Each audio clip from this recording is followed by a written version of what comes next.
మాంగళ్య shopping mall ఆర్సీపురంలో Ambedkar statue ఎదురుగా July 12న రాశి ఖన్నా చేతుల మీదుగా గ్రాండ్ ఓపెనింగ్. ఇవాళ మన ఉండవల్లి గ్రామంలో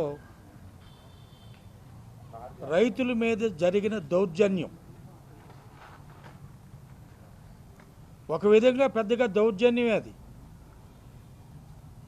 అంటే నేను ఇంతకు ముందు కూడా చెప్పా, ఎక్కడో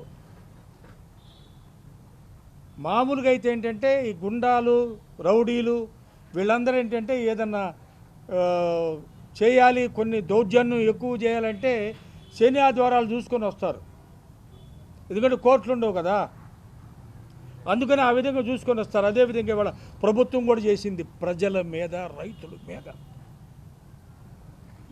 it is a shameful thing I'm telling. ఇందాక మా సోదరుడు కన్నారావు నాయుడు గారు చెప్పారు, మా సోదరుడమైన రైతు కన్నీళ్ళు పెట్టుకుంటున్నామే, రైతులు వాళ్ళ కష్టాలు చెప్పారు. 2 ఎకరాల 72 సెంట్ల కోసం అక్కడ చిన్న సన్నకారు రైతులు ఒక 10-11 మంది ఉంటే వాళ్ళని మీరు సముదాయించలేక సీడ్ యాక్సెస్కి కావాలి, లేకుంటే ఇంకోటి ఏదైనా కావాలండి, ఇంపార్టెంట్ మీరు వాళ్ళతో మాట్లాడాలి కదా, రైతులతో మీరు సుదీర్ఘంగా మాట్లాడాలి కదా, రైతు నాయకులను కూడా కూర్చోబెట్టి చర్చించాలి కదా. ఎక్కడ చేశారు మీరు అది? ఎందుకు ఇంత దుర్మార్గంగా రైతు మీద వెళ్తున్నారు అంటే, మా కామ్రేడ్ చెప్పినట్టుగా రైతులు అందరం కలిసికట్టుగా లేని కారణంగానే ఇలాంటి దుర్మార్గాలు జరుగుతున్నాయి. సోదరులారా, అందరూ గమనించమని మిమ్మల్ని కోరుకుంటున్నా. గ్రామాలు నాశనం అవుతున్నాయి. ఇది చాలామందికి అర్థం కావట్లా. కొంతవరకు మనం ఈ హైవేకి దగ్గరలో ఉన్న ఈ ఊళ్ళో కొంతవరకు ఇది లోపల అసలు అర్థం కావట్లా. అంటే చంద్రబాబు గారు మసిపూసి మారేడుకాయ చేసే పరిస్థితుల్లో ఇవాళ జనాన్ని అందరినీ ఒక కోమాలో పెట్టేస్తున్నారు. 5 కోట్లు, 10 కోట్లు, 20 కోట్లు ఏముంది? ఏదో చిన్న రైతు ఆశ, రైతుకు కూడా చిన్న ఆశ, ఏమో పెరుగుద్దేమో, 1 రూపాయి పెరుగుద్దేమో, నా పంటకు కూడా పెరిగితే నేను కొద్దిగా నాకు ఉపయోగపడుతుంది, నా పిల్లల చదువులు, మంచి చెడులు, పిల్లల చదువులు, పెళ్ళిళ్ళకి అన్నిటికీ ఉపయోగపడుతుంది చిన్న ఆశ రైతుకి. ఆ ఆశని మీరు రైతులను ఆ విధంగా ఆశ పెట్టి రైతుల్ని వాళ్ళ మోసం చేస్తున్నారు. రాజధాని ప్రాంతం మొత్తానికి అంతా అయిపోయింది కదా. నీకు సీడ్ యాక్సెస్ రేట్లో 2 ఎకరాల 72 సెంట్ల కోసం ఇంత అన్యాయం, ఇంత దురాగతం చేయాలా? ఇంత దుర్మార్గంగా ఈ ఆడవాళ్ళని కూడా చూడకుండా తోసేసుకుంటూ వాళ్ళ కింద పడేసి ఇంత ఇదిగా చేయాల్సిన అవసరం అండి? వేలాది కోట్ల రూపాయలు అక్కడ గుమ్మరిచ్చావు. ఇందాక మా కామ్రేడ్ అన్నట్లుగా మీ సొంత వాళ్ళకి 90 పైసలకి అసలు ఊరికే ఇస్తానాయన్నాడు ఆ మహానుభావుడు. ఇచ్చేయి. మీ తాత ఎన్టీ రామారావు గారు సంపాదించిందో, మీ నాన్న చంద్రబాబు నాయుడు గారు సంపాదించిందో ఇచ్చండి. ఇది జనసొమ్ము అండి. జనసొమ్ము ఇవ్వడానికి మీరెవరు? ఏ రాజకీయ పార్టీ నాయకుడైనా, ఎవరు పవర్లో ఉన్నా, ఎవరు ముఖ్యమంత్రి అయినా కూడా వాళ్ళందరూ మన ఆస్తులకు సేఫ్ గార్డ్ చేయడానికి, అంతేగాని మీ ఇష్టం చోటు అమ్మటానికండి. కాబట్టి రైతులందరూ కూడా ఏకంగా లేకపోతే రాబోయే రోజుల్లో ఇంకా దుర్మార్గమైన పరిస్థితులు వస్తాయి.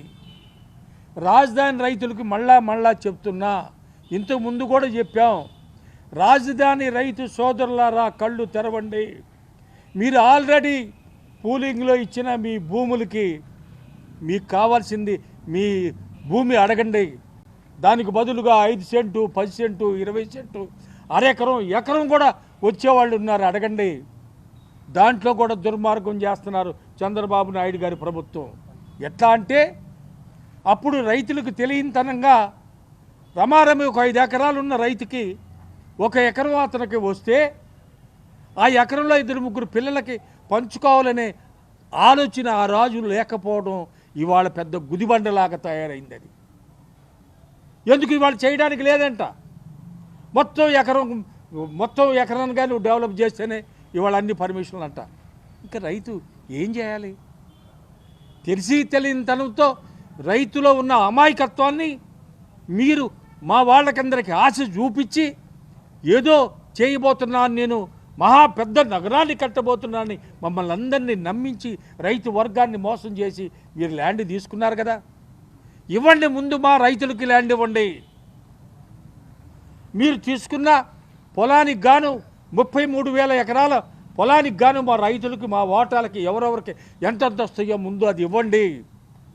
దీని మీదే మన పోరాటం ఉండాలి. అట్లాగే మన ఈ ఉండవల్లి గ్రామంలో ప్రస్తుతం ఉన్న ఈ సమస్య మీద మన కన్నారావు నాయుడు సోదరుడు చెప్పిన విధంగా, కామ్రేడ్ చెప్పిన విధంగా రైతులందరం కూడా కూర్చొని ఏ విధమైన విధానం కావాలో ఒక దారికొచ్చి దాని ప్రకారంగా ముందుకెళ్తే నేను మా వైఎస్ఆర్ కాంగ్రెస్ పార్టీ కూడా రైతులకు అందరికీ ఎల్లవేళలా అండగా ఉంటామని మీకు అందరికీ సందర్భంగా తెలియజేస్తున్నాను.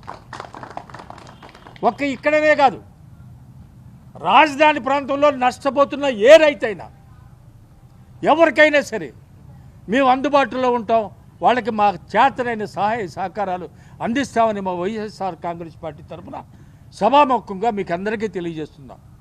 ఈ విషయం మీద తప్పనిసరిగా అన్ని మీడియాల్లో కూడా కవర్ అయ్యేటట్టు చేస్తున్నారు.